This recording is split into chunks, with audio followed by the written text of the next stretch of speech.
Coercive control is a pattern of behaviour used to harm, punish, control, and frighten victims. It became a criminal offence in the UK in 2015, carrying a maximum sentence of 5 years imprisonment. But what does coercive control actually look like? Here are 15 tactics that perpetrators use as part of coercive control, told through the real experiences of women who've lived through domestic abuse. Number 1. Love bombing. This is the lavishing of someone with attention to manipulate and influence them. This strategy is often deployed early in the relationship, moving the relationship on quickly, declaring love early, and being very intense in the courtship phase.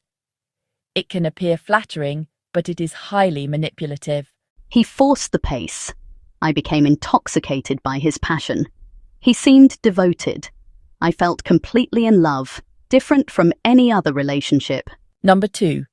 The evil ex-girlfriend stories. Early in the relationship, stories about a terrible ex may be mentioned as a way of eliciting sympathy and excusing abusive behaviour. His new partner may want to prove she won't cheat on him, so she may accept his need to monitor her movements and check her phone. Many of these stories are complete lies. I completely believed that his ex left him for his friend. I never questioned it when he told me. I believed he was sensitive to it happening again, so I understood his jealousy and excused it. All lies. I know this now. Number 3. Jealousy and accusations. Extreme jealousy is presented as love or caring. He may constantly accuse her of being unfaithful, question who she talks to, become enraged if she speaks to other men, check her clothing before she goes out, or accuse her of flirting when she's just being polite. His jealousy was suffocating. I couldn't smile at a shop assistant without being accused of flirting. He'd interrogate me about every male colleague. He said it was because he loved me so much, but it was really about control. Number 4. Encouraging dependence. Abusers encourage dependence by isolating women and dismantling everything else they once depended on, such as work and interests outside the home. They systematically break down confidence and self-worth, so women feel unable to function on their own. I wish I could leave, but I've lost my confidence, my friends, my financial independence. I only have him left and I know I need him. I'm not the sassy, confident, go-getting woman I once was. Number 5. Social isolation. An abusive man may use a variety of methods to isolate his partner. He may sulk when she socializes with friends and be so rude when she invites family to the house that she doesn't dare do this often. An isolated woman is very vulnerable to manipulative and controlling behaviours. He doesn't like me having contact with anyone, even my own family. He's caused so much hostility with my family and friends that I tend to just stay in now. It's the path of least resistance. Number 6. Gaslighting. This is manipulation using psychological methods, so the survivor questions her own sanity or reasoning. He may question his partner's memories, deny events, trivialize her feelings, and misrepresent situations to confuse and trick her. Examples might include hiding items such as car keys and claiming she's losing her mind when she can't find them. He would set me up to fail. Every mistake I made was highlighted. I was constantly losing things. I once found my handbag in the fridge, and when I told him, he looked at me with concern. He had access to my phone and would cancel appointments in my diary or move them to a different date. It took ages to work out what he was doing. I left him, but I've still not regained my confidence. Number 7. Future faking. This is when the abuser lies by promising things in the future to manipulate his partner in the present. He may promise holidays and marriage with no intention of following through.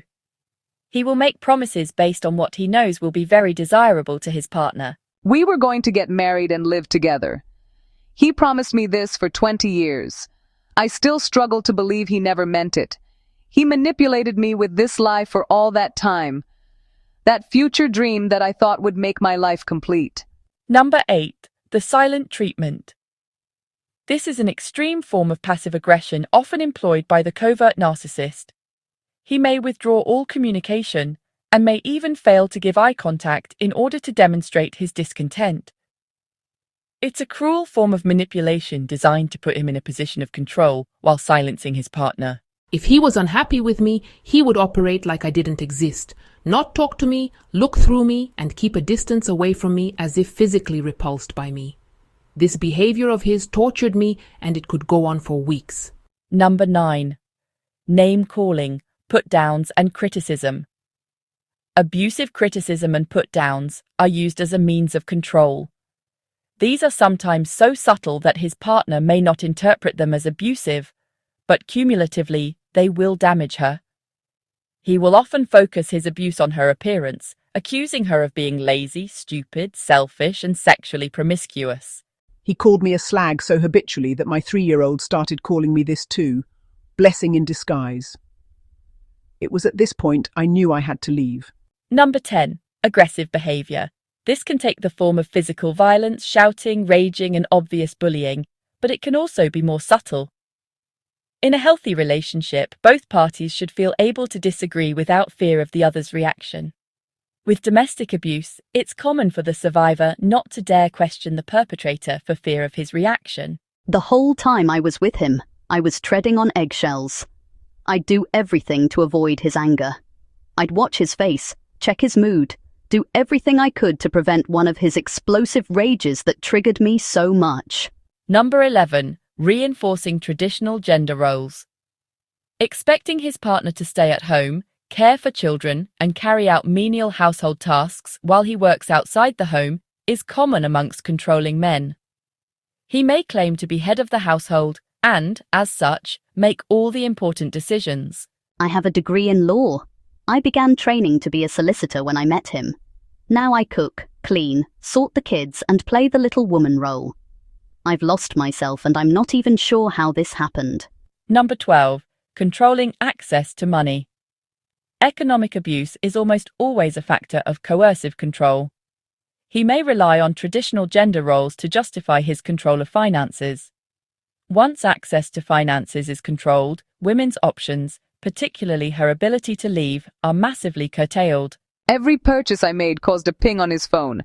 I wasn't allowed my own account. I didn't feel comfortable buying anything other than food and complete essentials. Number 13. Micromanaging. When he controls his partner's time, her movements, her spending, what she is allowed to wear, her access to social media, her friends, her employment, he will subsequently take away her autonomy and her ability to make decisions. She will effectively become his prisoner. I have no freedom, no choice, no ability to make decisions. Every aspect of my life is controlled and managed by him.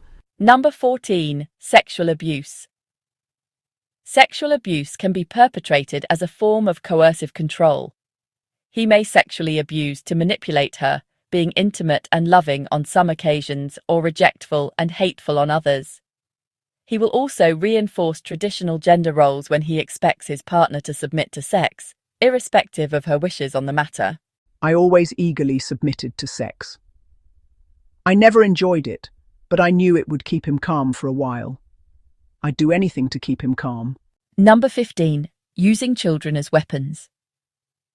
Abusers may use children to maintain control by threatening to take them away, undermining her parenting, forcing children to take sides, using them to pass messages or interrogate her, or threatening to harm the children. He would tell the children I was a bad mother. He'd let them break my rules and then say I was too strict. He threatened to fight for custody even though he barely looked after them. The children became another tool to control me. If you recognize these tactics in your own relationship, you are not alone. Understanding these patterns is the first step towards breaking free. Coercive control has been a criminal offence in the UK since 2015. It carries a maximum sentence of 5 years imprisonment and a fine. These 15 control tactics are part of the resources available in Phase 1 of the SHIELD programme, Understanding the Dynamics of Abuse. Written by domestic abuse expert Sandra Reddish. For support and recovery tools, visit Women of Wisdom and Courage. You deserve to heal.